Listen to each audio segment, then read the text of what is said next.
Inside the Caria manor, I had my first encounter with the finger creepers. My initial reaction to them was likely the same as most. Thinking I can fight these things, being completely vortexed by their hyper-aggressive attacks, realizing I totally can't fight these things, running away, and of course being blended to death anyway. But eventually, after numerous sloppy attempts to get through the area, I eventually got hit with their special attack.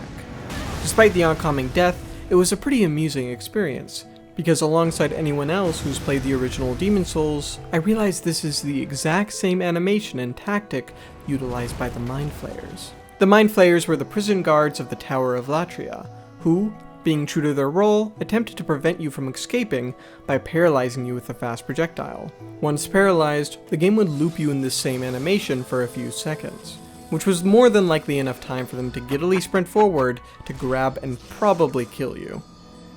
Even before Elden Ring, this wasn't the last time From Software introduced NPCs who use projectiles or areas of effect to bind you. In fact, Bloodborne practically directly referenced this with the Brainsucker enemy. The difference is, they chose to make this animation completely identical to the one in Demon Souls, to clearly reference the feeling one may have had as much as 13 years ago. Keeping with this spirit, the finger creepers were specifically programmed to use this power from a distance, likely to try and stop you from escaping. They were also similarly programmed to always attempt to grab when they detected the player was successfully binded. Although this grab animation likely could have used more tuning, as unless you're backpedaling in a panic, it's likely to send the fingers flying past you. Well, at least the projectile they use to put you in this state is far easier to avoid.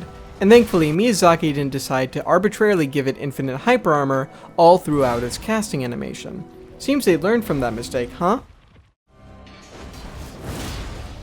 Oh, right.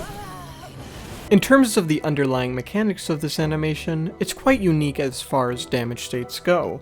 It loops this animation called Damage Bind over and over as long as the binding status effect is on. You're also given super armor, so aside from grabs, you can't be taken out of this early.